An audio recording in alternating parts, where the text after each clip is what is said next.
Good afternoon and welcome to today's webinar brought to you by U of I Extension's Local Government Education Program. My name is Nancy Wodralgo and I'm with the University of Illinois Extension, and we're happy to be hosting this series on attracting rural residents. All information on archived videos and upcoming webinars can be found on our Illinois Extension Local Government Education site at go.illinois.edu/LGE. Now I'd like to pass it over to Dr. Norman Walser. He's going to give us some more complete information about the series today. He's been involved in rural development efforts for many years and is connected to all of today's collaborating partners, and will moderate this session as well as the Q&A at the end of the presentation. Norm, thanks so much for being here with us, and I'll pass it on to you now. Thank you very much, Nancy. Well, good afternoon and welcome to the third in a set of webinars sponsored by the U of I Extension, Rural Partners, and Illinois Institute for Rural Affairs, Farm Bureau, the Governor's Rural Affairs Council, and the Association of Small and Rural Illinois Schools. This is kind of a unique situation, I think, that we are a set of programs that we've had in recent times, but it pulls together most of the major rural agencies that are really trying to collaborate and find ways to cause some action items to occur in rural areas. So it's a little different. A lot of times we have information sharing programs. This one is designed a little bit more to try to actually stimulate some action out in the communities, and we really appreciate your working with us. As always, thanks to Nancy and Mike and others who've done just an excellent job of arranging these webinars, so they're really, relatively simple to do. The two previous sessions had about 140 registrants from 4 or 5 different states in urban and metro areas, and it clearly demonstrates an interest in a project. We're currently at about 115 registrants, and I'm sure that's going to continue to climb. So maybe we start on a positive note, and since it's Valentine's Day, let's all agree that we love rural areas. So maybe that's at least one way to start. Well, the Rural Partners and Institute for Rural Affairs and Governor's Rural Affairs Council will be sponsoring the 34th annual conference on February 22nd and 23rd in the Abraham Lincoln Hotel in Springfield. We have about 265 people are registered already, and we're hoping that some of you will be able to come and participate. And if you do, we may want to, if you indicate in advance, we may want to get a little informal group aside sometime and just kind of talk about what are the next steps in this kind of a program. So if we wanted to have a 4th or a 5th webinar, what would it look like? What would help you most? What's really out there that we could do to help? So the 2 previous webinars have focused on population changes in rural communities, and while declines can seem negative, if you look closely, sometimes the number of households has remained the same or even increased. And what this can mean is, Ben will talk, what it can mean is that some of the housing areas tend to be limited in availability in the rural area. So if incoming residents, which we're seeing, there are more and more people who are expressing an interest in rural by the national surveys, sometimes they have difficulty finding housing, and that's what Ben will be talking about today. As you look to the future, telecommunication advances, other changes are likely to allow continued remote working in some capacity, and this is up for debate. Some marketing of business services via the internet, and this is clearly going to grow. More access to local healthcare and other kind of amenities will also improve. And all these things really will tend to favor rural areas. And so the opportunities really for rural communities are, if anything, growing. But I guess in my view, the opportunities are just that, they're opportunities. They aren't necessarily trends that are going to happen. So the question is, it's community leaders like us have to find ways to make our communities welcoming to incoming residents. And one of the things that the incoming residents need is affordable housing. And Ben's going to talk today about what kind of housing options we have, what sort of things are going on in the communities with respect to social capital, and just some assets that sometimes are overlooked in the rural areas.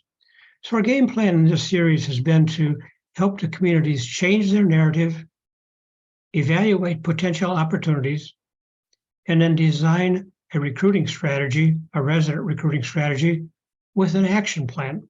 And so that's really the ultimate outcome that we're hoping. We have several options for future webinars. And so as I indicated earlier, we'd really like to see what you would like to, what you feel that we can help you to do best. So what you'd want to do, I think, after this series is contact any of the sponsoring agencies that we have mentioned and talk about, what kind of things you'd like to see, and then they can, through rural partners and other places, and bring the information back. So our speaker for these 3 webinars has been Ben Winchester. He's a senior research fellow at the University of Minnesota Extension in the Center for Economic or Community Vitality. Ben's widely recognized for his work on the brain gain in rural areas and successful resident recruiting strategies in Montana, Minnesota, other states. He's been a longtime colleague, and we're really delighted that he's agreed to lead these discussions. So Ben, the microphone is yours. Great. Hi, everybody. Thanks, Norm. Thanks, Nancy, really for hosting this series. Happy Valentine's Day, everybody. This is a day of passion. We're going to call this the passion for our communities. And we've got it. I mean, you're here for a reason because you care. I think it's kind of disembodied that everybody's like on Zoom and we can't see each other. So if you get a chance over the next few minutes to unmute your camera, what do you call that when you undo your camera? You unblink your camera and just say hi, because I think it's important for us to kind of see that there's actual people here, a lot of people in a lot of different places. Hello. That care about your towns. And so I think there's a lot of passion. I just want to reinforce that. Hey, great, Brittany, hi. I think it's really awesome to have events like this over Zoom, but it's hard to see each other and hard to see how much passion is in the room. So number one, just say thanks, hello, everyone on Valentine's Day. And I know you all have people that love you and surround you, and I hope you get to spend time with them today. With that, hello, welcome back to part 3. If you haven't seen the series before, we're on part 3. The first part was around the rural narrative, and that the premise behind my work is that the language we use to describe our small towns and rural places is terrible. And then the second webinar was about resident recruitment, that there are people moving in. And what does that look like? How are people welcome today, if at all? And what are some of the things that we can use to capitalize upon that? And then the webinar today is really probably going to raise the more controversial questions and the more difficult leadership positions that we're in. And it is around housing. And it is basically to the point that you all know this. It's been almost impossible to bring in new labor. And why is that? Because there's very few homes to buy, right? We've had this housing shortage, especially in rural communities, for 15 years. I think more recently, our urban areas have said, hey, hey, we got this labor shortage in urban areas. We're like, wow, welcome to the party. We've had this labor shortage for 15 years. And why is it? I would argue, and I'm going to make the argument here, that we don't have a labor shortage. We have a housing shortage.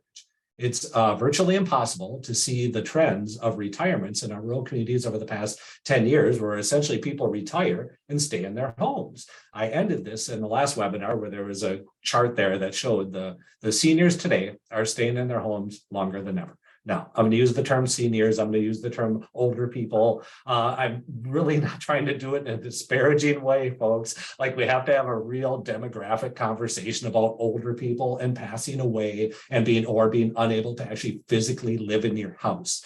So we're going to talk a lot about this, and you'll see by the end of this that there's a reason that they bring me in from the outside, because I'm called the person who's trying to kick our seniors out of our homes. I'm just trying to advance the conversation here. So you'll see why I think this becomes an important conversation to have as we progress through here. So 1 second, I'm going to get my share going here. 1 second. So I'm back in the corner. Hello, everybody. Again, we're going to talk about this rural housing supply, and really I term this model moving in, moving out, and moving over. And the idea is there's kind of a churn of housing, that you can't have people move in unless somebody that already lives there is moving out or moving over, out of that house or over into a different home. Like, this is the only way essentially change happens in our rural communities. But we've really got this premise, and we're not going to get into this, but just that we've got this premise of the narrative that a brain drain and nobody locks their doors. Everybody knows one another. other, and kind of all these various stereotypical things. And that we're a sleepy town, or there's, population outmigration. And all of this becomes part and parcel of how we describe our rural communities. And it's true, we've been through these dramatic changes. And as I mentioned in the previous webinar, a lot of times we use total population, right? Did our population go up or go down? And I call this the Ricky Bobby approach to population growth. And that is, if you ain't first, you're last. And the idea here is that we need to grow our population. And if our population's not growing, then we're dying, as if there's no middle ground, as if you can't talk about your community that's stable. So essentially, people like these maps. The new population data comes out from the census. They're like, make me my population map. And here you are. Well, okay, rural communities, the counties in white are the big losers because you lost population over a time period, right? But essentially, if you recall in the previous presentations, we had found that even in a majority of our rural communities where we lose people, we end up gaining households. So this was the example here of a 5-county region in western Minnesota where they lost, 35% of their population, but the number of households right here went up by 3%. How can that be? Our households are the same, right? Very stable, but the people keep going down. And why is that? It's because the average household size has declined.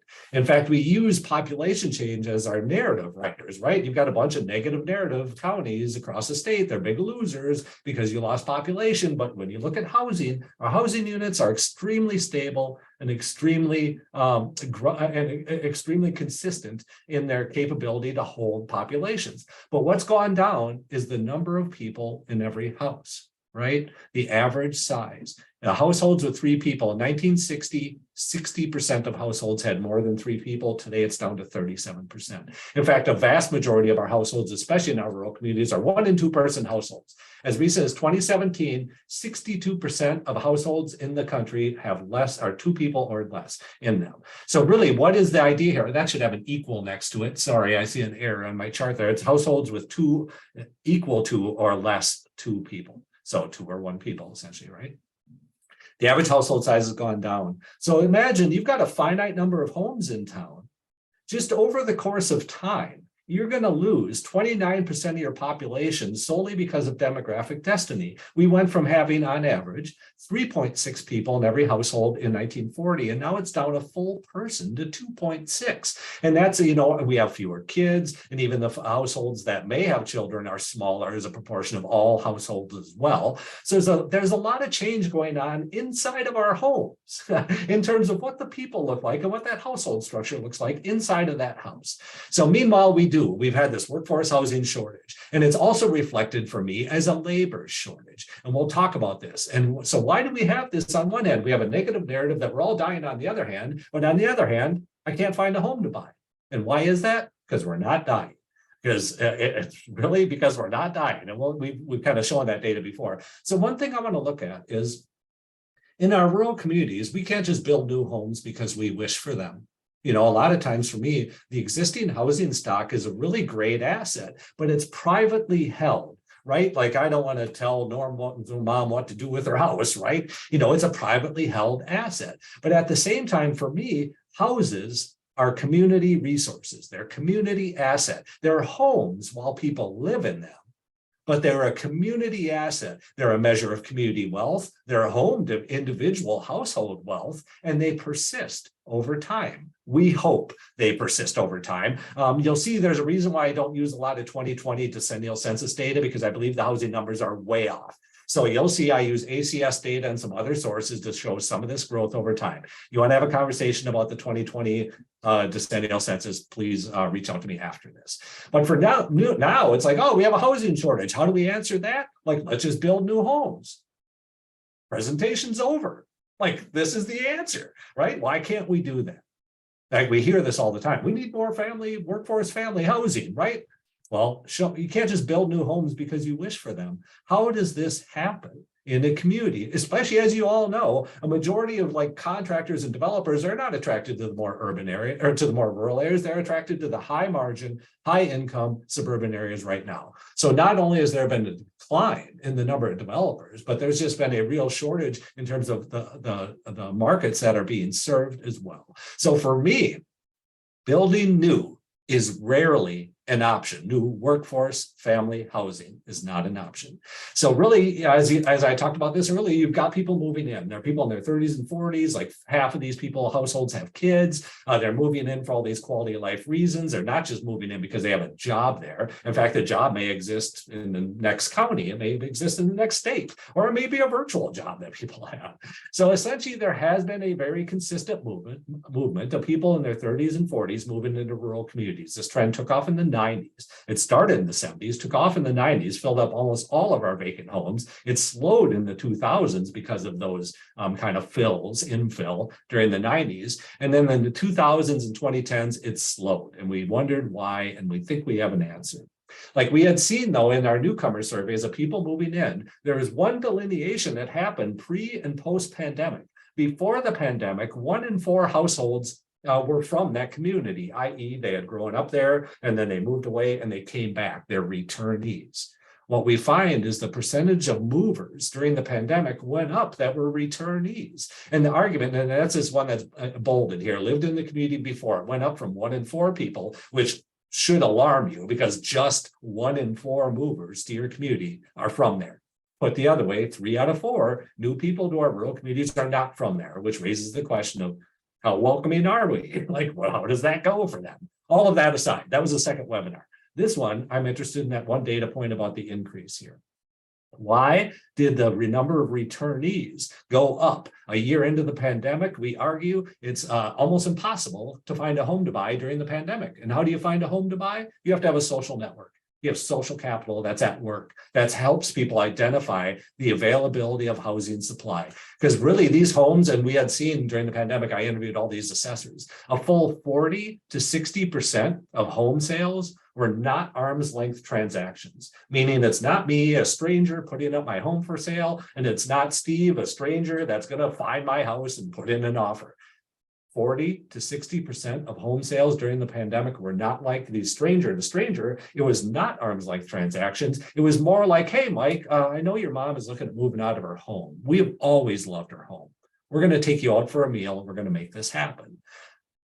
The home never hits the market. The real estate transaction occurs. It looks very different from a data point of view or a statistical point of view. That's not sold through a traditional like realtor, right? The trademark realtor thing.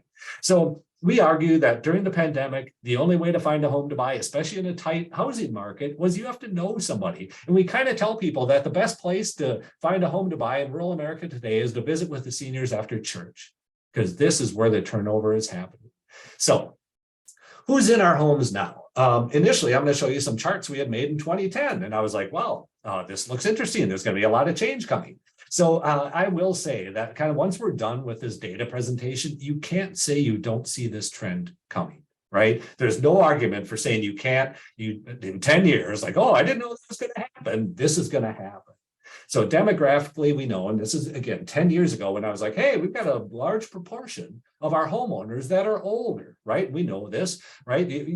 Typically, you have to have some set of experience and economic power to actually buy a home, right? But here, when we look at the percentage of owner-occupied homes owned by trailing boomers, so I split baby boomers into 2 groups, because it's actually a really big group, right?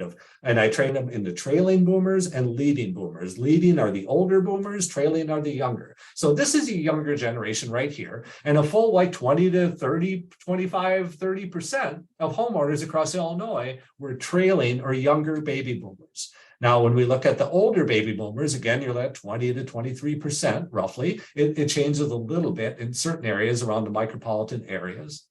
And it's about 20%. But now the bigger one that we see prevalent is the percentage of homes owned by people over the age of 65. And again, this is 2010. So I was like, holy cow, and you probably know this, the Great Plains, right? From all the way North Dakota, South Dakota, Nebraska, Kansas, all the way through the panhandle of Texas. They are the Great Plains. And we talked about this 20 years ago about the grain of rural, right? They are getting older. Well, they're actually getting quite old today. And even in this one, percent of owner-occupied homes owned by people over the age of 65 in 2010, we're at over a third of the homes in the Great Plains and up to 20 to 30%, 25 to 30% across rural Illinois were owned by people over the age of 65. And we thought, wow, there's going to be in the next 10 years, because typically you'll see here, once people age, age, they move out of their home.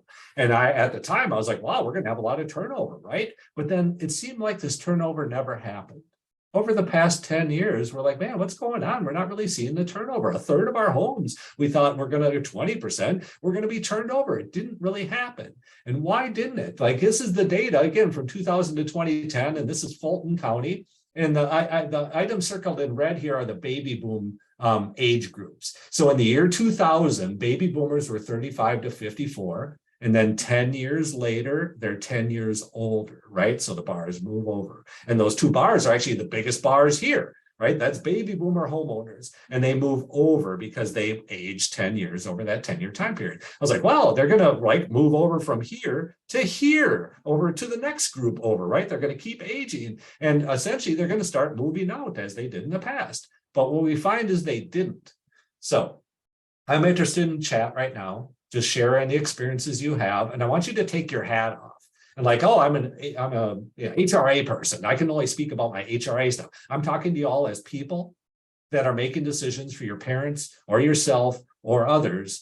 Share your thoughts. Like, have you had a personal experience with an older family member changing homes? How did that go? What did you have control over or not? Were you prepared for it or unprepared? Was it emergency mode or not? You'll see there's situations we end up in at the household level that can predicate whether or not that home's going to be turned over and in what way is that going to be turned over. So any things you share in chat, we're going to make sure to copy and paste and get all these sent out afterward. We're going to get them added. So with that, workforce housing shortage, I would argue there's no workforce housing shortage. We have plenty of workforce housing. It's currently occupied by our seniors who are not moving out. But again, that was 10 years ago. Where's the supply? I thought we would see supply. What we do know is that when we look at what happened again in Fulton County here over 10 years, I'm going to explain this to you because I've got a bunch of charts for different counties here. But this is the age group. The dark orange and the dark blue above me are the oldest over the age of 65. And then the older baby boomers and the younger baby boomers in 2010.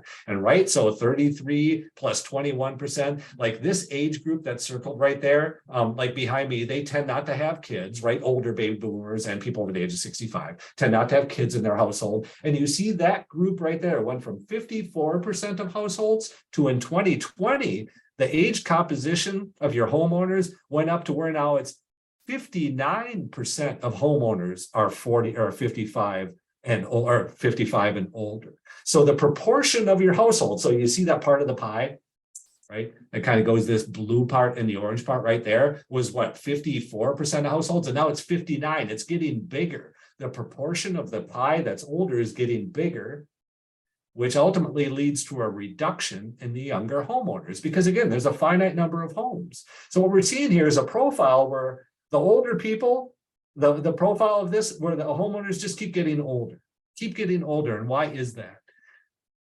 I shared this in the last presentation, but this is the one chart that if you're going to remember anything out of this, that this is the trend that differentiates the current generation of older people from every other generation. Historically, in the past, once people hit the age of 67, right here above me, they would move out of home ownership. The previous generations, the green line right here. So like 67, they move out of home ownership, right? And what happens when people move out? They move in. You open up a home for people to move in. But this generation today, the blue line, are staying in their homes. They're staying in their homes. They're staying in their homes. What does this mean then? When we look at the difference between these two lines, the difference between these two lines are lost new resident households. Because typically in the past, they would have moved out and into different types of housing in with multi-generational. We'll talk about that too. Like the type of housing that our older people used to move to was basically out of these family homes. This is the churn. Typically, all other generations hit the age of 67, they move out of their family home. What does that do then? That opens up their home for somebody new to move in. Not just to move into, but to fulfill labor demands. So again, you had people leaving local employment positions. They would move out of their home within a couple of years. And what happens when they move out? It's room for people to move in. You have to have a churn in order for a community to turn over. I hope this makes sense. This is like the crux of it, is right now we want to know why the proportion of older homeowners got bigger. It's because the older homeowners never left. And so what happens if nobody ever leaves? It inhibits the ability for us to welcome in new people, to welcome in new labor. So when we look at Alexander County, again, 35% of people 10 years ago were over the age of 65. That's up to 43%. Full on, 59% were the dark blue and dark orange here. 59% not have kids typically, right? Now that's up to 68%, which again, the proportion of homeowners that were under the age of 45 went from 21 to 13%. Why is there? Because those that were under 45 now aged up. And then some of those that were 45 to 54 aged up and got older. But essentially, you're not making room for younger people to move in when your older people just stay in that home forever. So I'm going to go through these charts somewhat quickly. I hope you'll understand what we're trying to get at here. But again, my main point is look at the darker colors. That's a proportion of households that I want to focus on a little bit, especially in terms of substitutions. So Edwards County, again, 30 to 38% of homeowners over the age of 65 over 10 years, right? Reduction of the younger people was 47% in 2010. Now it's down to 42%. Greene County, this is a very consistent story. Here's Hardin County from 36 to 41%. I mean, they just have 33% of homeowners in Hardin County now are less than 55 years old. Pulaski County, big reduction in young homeowners there. And some, like Will County, actually a pretty high percentage of young homeowners, 2010, but people do age still.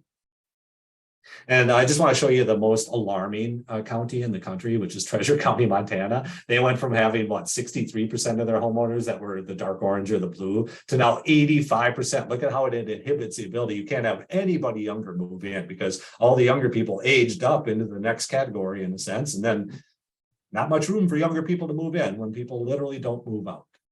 So we do know that we see this trend, right? Home ownership amongst the young and the old. As the old remain in their homes as homeowners, it inhibits the ability over time for our younger people to move into that place. So we do know that 26-year-olds, like the top household that 26-year-olds lived with in 1968 was with their spouse. Almost 80%. This is kind of bonkers to even think about today. 80% of 26-year-olds in 1968 were living with their spouse. And today, the top place that 26-year-olds are living is with their parent. And the top one there is 30%. So this is dramatically different. And we're also seeing a return to multi-generational households. And that is like where you might have your kids living with you, or my mom is going to move in with me. And I say return to multi-generational housing because we used to be this way.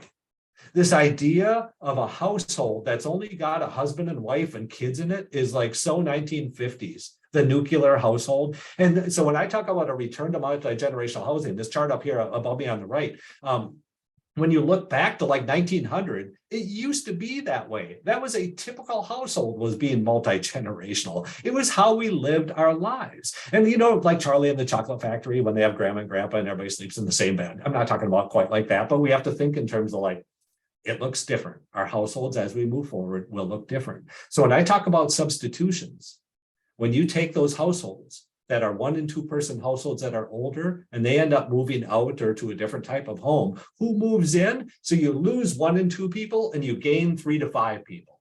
This is the housing substitution that you all will see when the senior population ends up by force or not, either passing away or being forced to move out, is going to be out of that home in some way. This is a reality, right? That home will not be occupied by that person forever. So meanwhile, what's coming? Like disaster or opportunity? Like what's going to really happen here? We don't know, but we do know that a lot of times retirees and seniors are moving out. A lot of them move into a smaller home. Of those who move, they move into a smaller home or just want to reduce expenses. They want to start a new chapter in life, like move closer to my grandkids or what they want to just move into an age-friendly home, meaning no maintenance, like being able to leave for 2 weeks to visit the kids or whatever, and not have to worry about the house, things like that.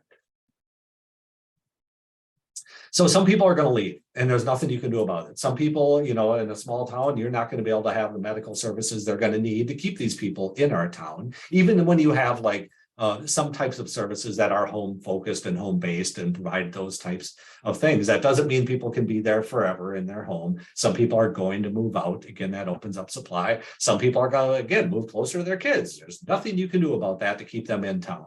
But I don't want to talk about this. There's a whole continuum of care. Sorry, before the continuum of care, which a lot of people, when they talk about senior housing, it's assisted living.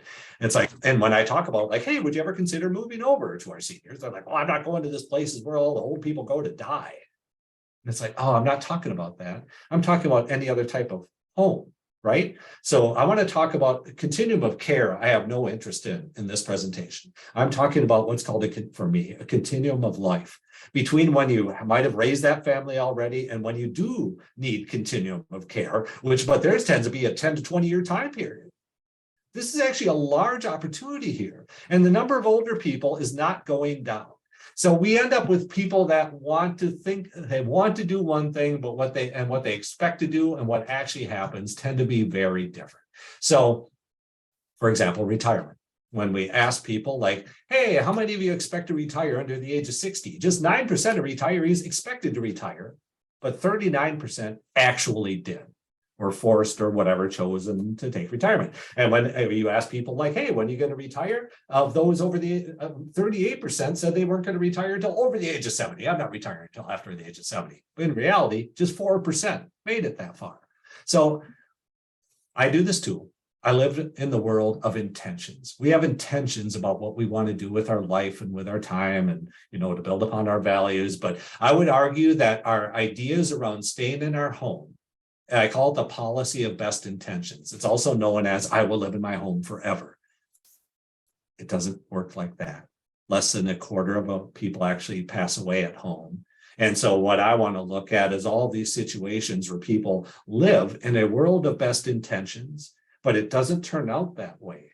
And it is like you make all these investments in your home, like, hey, I'm going to put in a handicap bathroom and I'm going to put a ramp on my house. I'm going to live here forever, right? Think of all these strategies. We have age in place. We'll talk about this. That's working totally against all this. So we got age in place that's like, hey, we'll help you stay in your home. And then the senior might spend like $15,000, right? Updating the bathroom and getting a ramp on the house. And then literally a year later, they're forced to move out. And then the realtor is like, Mike, I know you want to sell your mom's house, but you have knob and tube wiring in this house. And you actually can't get insurance anymore if you've got knob and tubes. You're going to have to update your wiring. And there's peeling paint on the house. And, if you guys know, like the first time home buyer program, if you have a single fleck of peeling paint, you're not eligible to buy that house. So it's like, hey, you need to paint the house and update the electrical. And then Mike's mom is like, well, I just spent $15,000 updating and put the ramp on and doing the bathroom. Well, that's not an asset builder. That's a pure livability expense. And our policy of best intentions now just led us to have to incur more expenses to actually migrate that home out of our family or out of our household. So really, we do know that we've got this age in place strategy, and I think it's working against a lot of us right now. We did the survey. I lived in Hancock, for a small town in Minnesota, for a long time. And we did this survey, and what we find out is that people are confusing age in place with age in their house. Because what I found out through this survey is our seniors want to be in town. And the idea is it wasn't even that they wanted to be in that house. They're afraid of losing the contact and the networks in their community with their friends if they don't have anywhere else to live. And so meanwhile, using the policy of best intentions, you don't make any plans. But then when things have to happen, you're in emergency mode. How many choices do you have in emergency mode for independent living facilities or patio homes or condos in a rural community? You don't. You have waiting lists. We know, we track this. We've got waiting lists between 3 to 18 months out. So meanwhile, like if my mom can't stay in her house, she's forced to move 2 counties over, because that's where the nearest place is. So where does this policy of best intentions get us? Like, again, I'm usually a positive person around rural narrative, but here I want to lift up the stories of disaster to stimulate action about where my mom didn't have any choices. She's gone from town now. She's not even by any of her friends. She doesn't drive. It's like compounded problems. So meanwhile, the terminology around age and place is confusing. A lot of people actually believe it's important to age in place, right? But really, what modifications do you need to make? They're significant. We've got millions and millions of dollars stimulating this age in place strategy. But many times it's just aging in your current home, and we have industries built up around servicing people in their homes as well, or transportation services as well. So when you ask, seniors like, hey, do you intend to stay in your homes? That other number is 88. This is 90% of seniors, and this is the AARP survey here. 90% of seniors said they want to stay in their home, but only 43% found it very easy to do that, to actually live independently like this. So when you ask seniors, like, why didn't you move? Why don't you move? What do we have here? Stress of moving, fear of losing independence, anxiety over leaving the community, emotional ties to the home, right? You know that. I raised my kids here. And fear of the unknown. And there's a whole kind of sequencing of things that go through a housing decision. So this article is very interesting about all of these pieces that go into a decision that people make. We're going to make sure to get this PowerPoint for you. I tried to just blow up the one I'm really interested in, and it is the security, independence, control, comfort, personal identity, how much of this is tied to the person. But then I want to remind you what happens if you have to move in emergency mode. Every one of these things are exacerbated. You think it's stressful moving when you have a choice? Try moving when you don't. Try moving in emergency mode. Try losing even more independence when you have to move in emergency mode. You're going to have even more anxiety. Like, again, all of these things become exacerbated to the point that it becomes part of our psyche. That becomes a very difficult thing to get over post-transition, because then we're stuck without choices, without control, and you know how powerless that feels. So really, aging in term, long-term, there was an article on Center for Rural Policy and Development that looks at some of this. The relatively higher percentage of seniors living in rural communities, which combined with their tendency to want to age in place, i.e. the house, the emphasis on helping them do so, like age in place strategies, and the lack of assisted living down the road is causing not only a bottleneck in houses coming on the market, but increasing the likelihood that the number of dilapidated housing will increase in the future. So this becomes a real important question for me about how do you motivate people to care, right? Like, I shouldn't tell Brenda's mom what to do in her house. Like, it's her own private asset. I'm not going to tell you what to do with that. Well, let's look at the cost of inaction. You're right. That's a private asset, but there's a public cost in this. So I'm going to hold on one second. So imagine now in your community, if you had 4 homes, right? You don't really have 4, but imagine in your community, you had 4 homes in this year in the top row in this year. You had 4 houses, and every one of those houses brought in $1,000 in property tax revenue between the land and the land and the building on it, right? But then what happens if you have to tear down a house? What happens if, like, Brenda's mom didn't take care of her house, and then all of a sudden when she had to move out, like, we had to tear it down? We see this actually quite a bit. So what's the impact of dilapidated housing? For me to say, I'm not going to tell Brenda's mom what to do, but if down the road we have to tear down her house, so sorry, Brenda, for picking on your mom, whatever, right? But essentially what happens then if that home has to be torn down the next year when the assessments come out, that parcel, right, which last year had a house on it, now is only appraised or assessed at $200 because there's no structure on it. So what happens from that year before when it was $1,000 to $200? Like, did the county reduce its levy because that home is no longer on it? You just lost $800 in property tax revenue for the county. Did they reduce their levy? Nope. Who ends up paying for the reduction in that property tax? Everybody else. I do. Your neighbors do, because now you can't count on that $800. And this is overblown. But when you look at your data from your county, you can ask your assessors for number of dilapidated properties and just do some general guessing on this. And it's not an insignificant amount, but this adds up over time.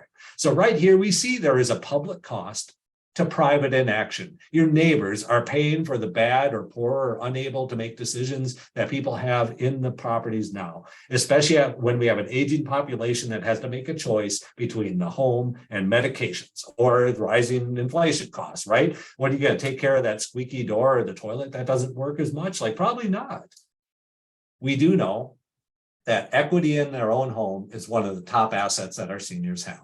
And I believe we should be having conversations about shifting equity, because whenever we have conversations, I do with seniors about like moving over, it's like, well, I already have my house paid off.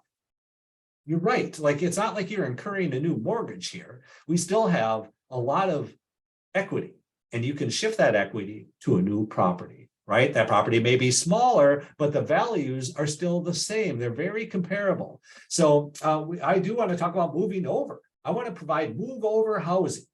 When seniors move over, this opens up their house for supply. This inhibits all these factors around stress and fear. And by making the move over decision during emergency mode, like as I mentioned, only increases these stresses. So as I said, maybe we lift up the stories of disaster to get people to think about moving. So for example, patio homes. We have actually seen pretty significant growth in independent living, patio homes, apartments, condos for seniors. So, for example, one May, I was in Otter Tail County, Minnesota, and I presented on the housing data.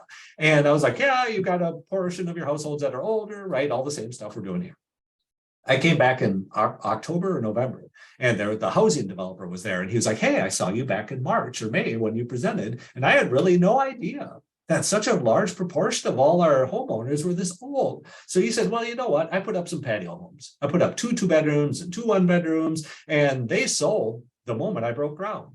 So I put up 4 more. And he talked about how the margins were reasonable here for those. And talk about this is something, you can't even afford to build workforce 4-bedroom, 3 2-bath places. Well, patio homes were definitely in the marketable area for them. So these are manageable, senior-friendly floor plans, provide landscaping in some places, they minimize upkeep. This is an example of the continuum of life housing that I want to build or encourage our communities to look at to help, because the number of older people, folks, is not going down. We're not building this for a blip. We're building this for every generation that works its way through our communities that are not dying. Right? So why do you make the economic case? Like, why should economic developers care about this at all? Because typically economic development, we care about workforce housing. We got to get workforce housing. And I'm like, right, we got to get workforce housing, but don't discount the impact that your senior population has on your local economy. So why should you care about workforce or about continuum of life housing for these seniors? Because of this transfer receipts. I'm going to explain to you the transfer receipts. Transfers are federal receipts that come down to individuals. It's Medicare, Medicaid, and old age Social Security. Old age Social Security, right? You know that Social Security Administration, they send you that like 2-pager and it's like, hey, when you retire, you're going to get $121 a month, or well, hopefully it's more than that, but whatever it is, like that Social Security Administration one, like that's this. This database does not include things like private retirement accounts, like 401ks and Roth IRAs. Any of those private ones aren't in here. And you'll see how significant this is even without them. So we tend to think about income in terms of jobs. That what we do know is not all income comes from a job. So every month there's dollars that come into a community. It's made up of wages and salaries. Jobs makes up of these transfer receipts or dividends, interest, and rent. And that's, if you're a renter, you're garnering income. It's actual income if you're renting out properties, right? So let's look at what this looks like at a county level. So here's Fulton County. We look at Fulton County, the components of income in the top left there, just 50% of the income in the county comes from wages. 35%, that chart on the right, 35%, which way am I pointing here? Over there. Sorry, 35% are transfer receipts. And again, this is old age Social Security, Medicare, and Medicaid. Like, did you know that $1 in $3 right here is a transfer to an individual? And so these dollars all get spent, right? These are retirement dollars too. And you don't save money for retirement anymore. You're spending all these dollars here. Medicare, Medicaid, think of all the jobs you have today already because of this transfer receipt item. How many jobs in the clinic and the pharmacies and the hospitals, like all Medicare, Medicaid jobs. And those dollars don't go right to me. They go to the hospital via my name, right? So those transfers still are counted as income for individuals that are contributing to the local economy.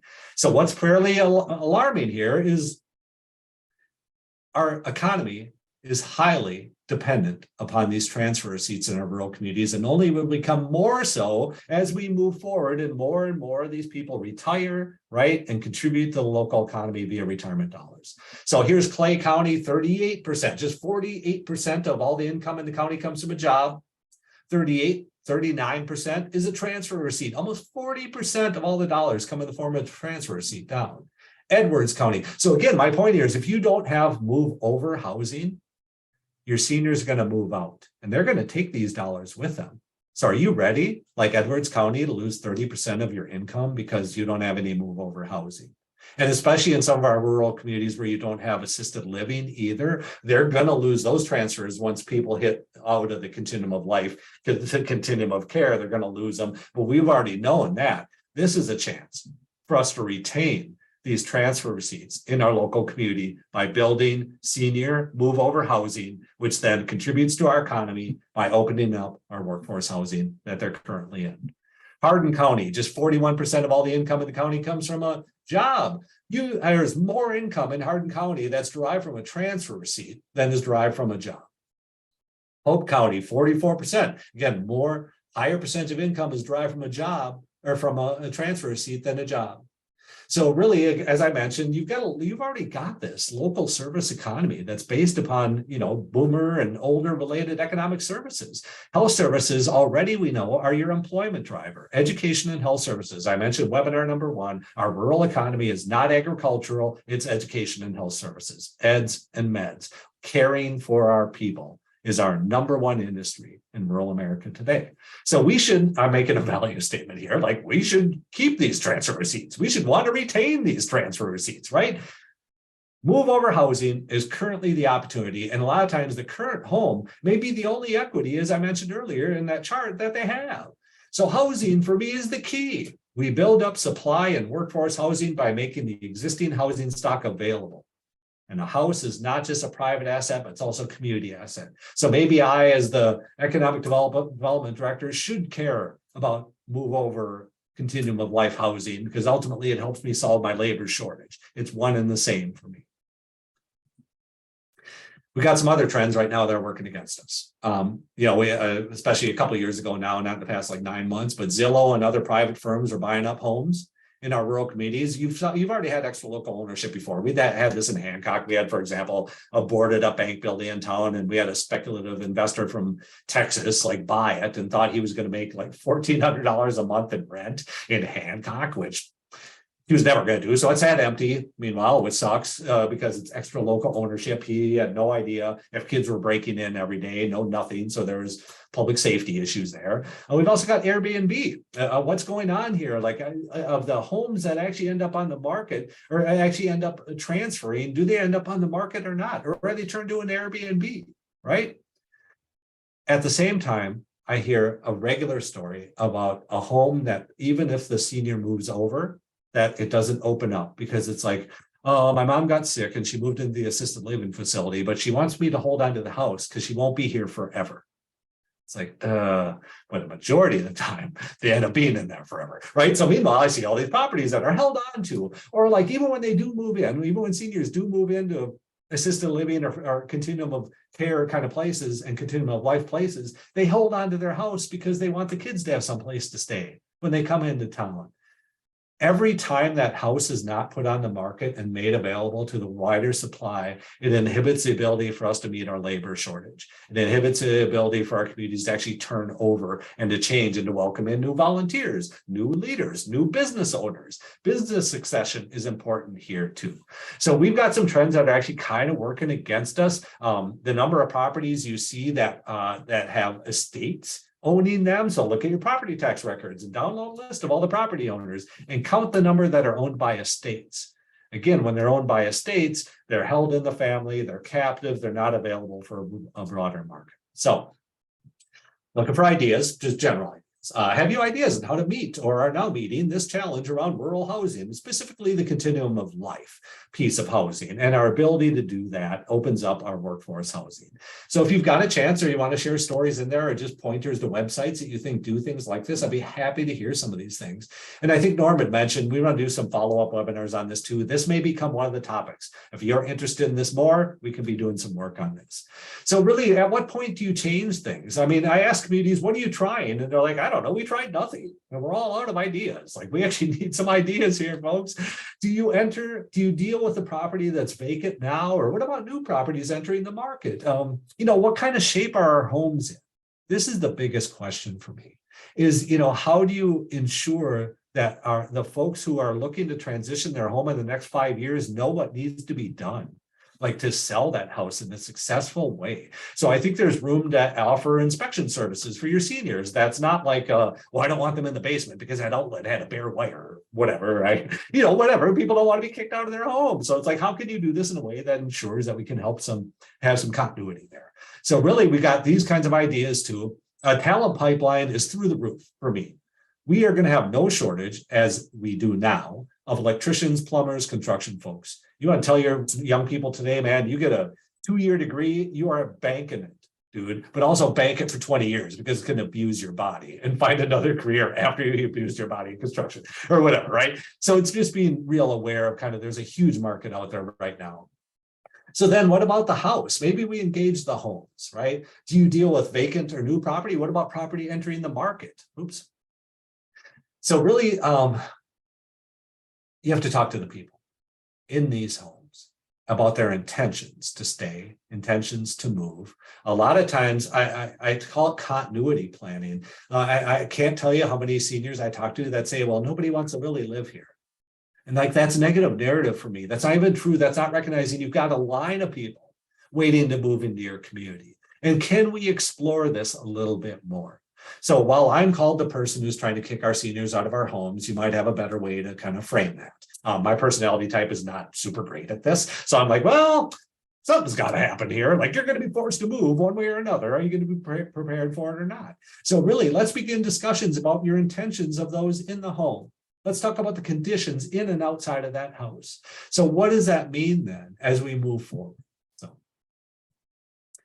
I do want to engage seniors and their families, more importantly, because a lot of times it's like, I go visit my mom. It's like, hey, mom, it looks like you're not really getting up and down the stairs very good. Like, you're not getting around very well. And she's like, oh, be quiet. I'm fine. I'm going to live it here forever. Right. That's like, okay. And then she goes to the doctor in the afternoon and she tells the doctor, like, oh my God, my hip is killing me. I can't even get up and down the steps. Like, why didn't you just talk to your son in the morning about this? Why can we not have these conversations? It's a challenge. I know it is. This is the people work that nobody wants to pay for. But for me, is the most vital part of this conversation, and ensuring the seniors today that your house was a home to someone in the past. We want that house to be a home for someone in the future too. But we need to make sure that house is taken care of. So I like to call this appeal to a sense of continuity. And maybe right below me is replace the roof for the next family that maybe cannot afford it.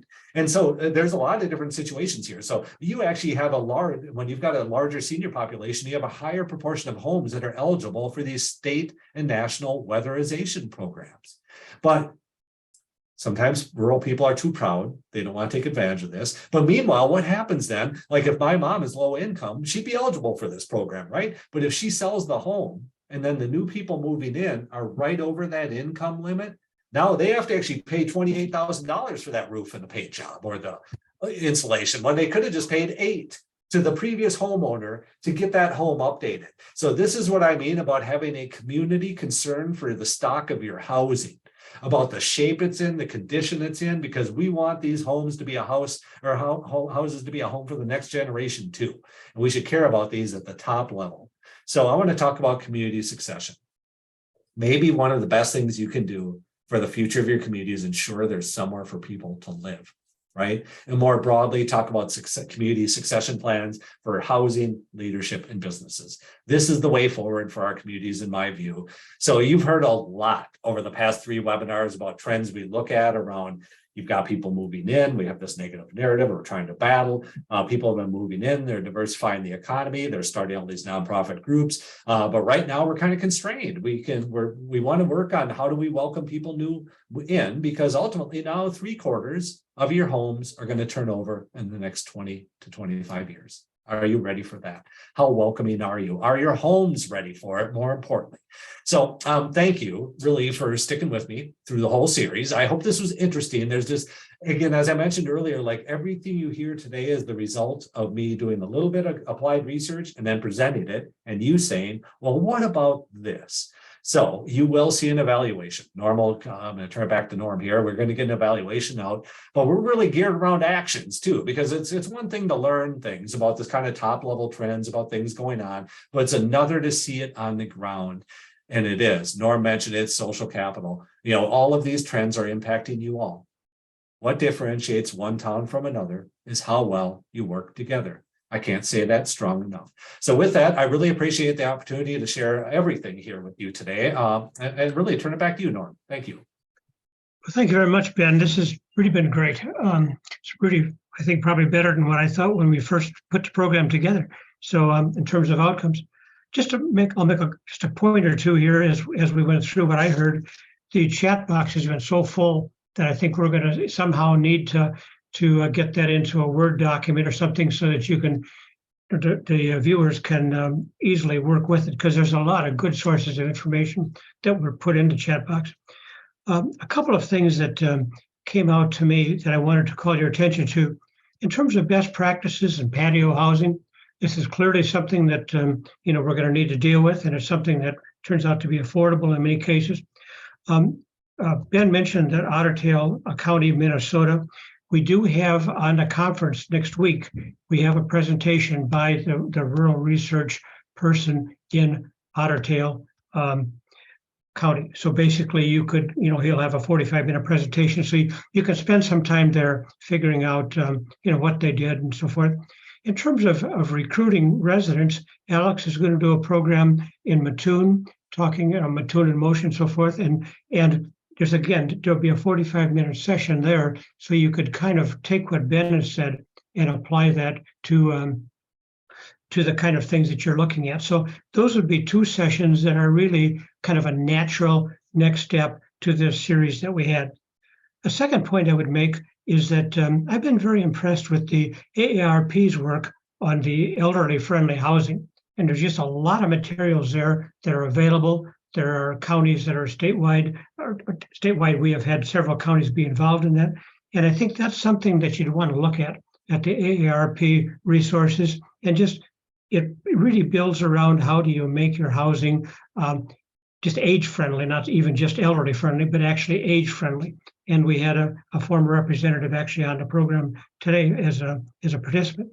I think the third thing is that I've been taken over the last few years with really how we are not using seniors or retired people particularly as investors in our community, in the sense that at least my work with the community supported enterprises, community-owned businesses, these kinds of things, is very often the older people who have lived in the community for many years, who are willing to invest in a grocery store that's owned by the community and then managed by somebody else, but they want to preserve some of those stores.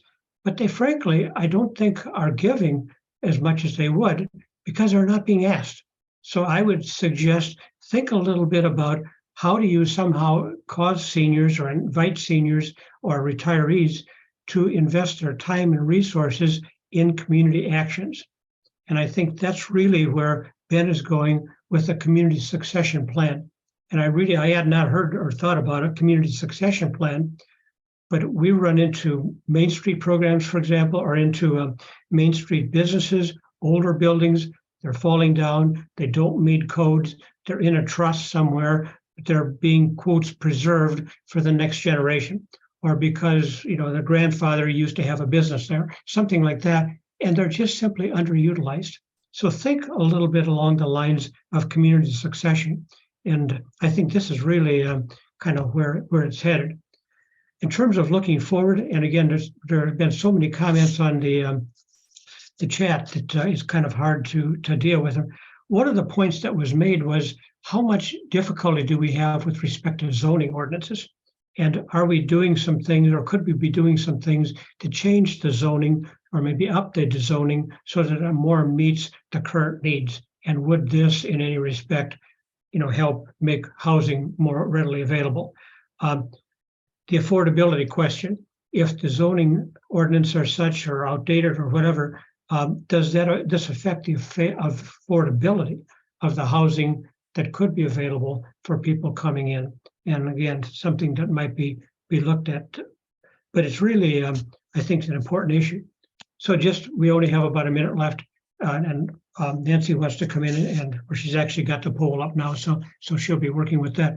But I think the question for us will be next steps, and this is really up to you. I think we've had a really good set of programs. Today we had 135 people approximately on the program. The first two had about 140. So I'm not sure how many of them were the same people each time, but basically we clearly have had a lot of interest in this direction or in this, movement. So what would be our next steps? And do we need something, for example, on housing? And maybe focusing more on best practices and what kind of housing options we have, what kind of state programs we have, various things. That's a possibility. What other kind of topics would you be interested in having on this kind of a series if the sponsoring agencies decide to go in this direction? And so we would invite your contacts, talk to your sponsoring agency, Farm Bureau or Rural Partners or whoever, or Extension, whoever you're working with. And let us know, and we'll see whether or not we can maybe work something so that we can kind of help as you move along this path. And I think at that point, we're just about out of time. So Nancy, did you want to say anything to end the program? No, I think probably best to just have Ben give a takeaway and provide some comments, and then, we can say goodbye and many, many thanks.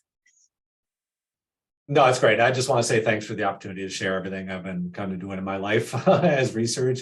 It's important that you're all here. Every little thing matters. Little things mean big things in our small towns. So every conversation you have, every way of, bringing in new information or new ways of looking at things is vital to our small towns. So really just thank you for being here and having the passion for your towns to even show up. So I just want to say thank you for that. I guess that's it. So thanks very much. And hopefully we'll see some of you at the conference next week, and good luck in your efforts.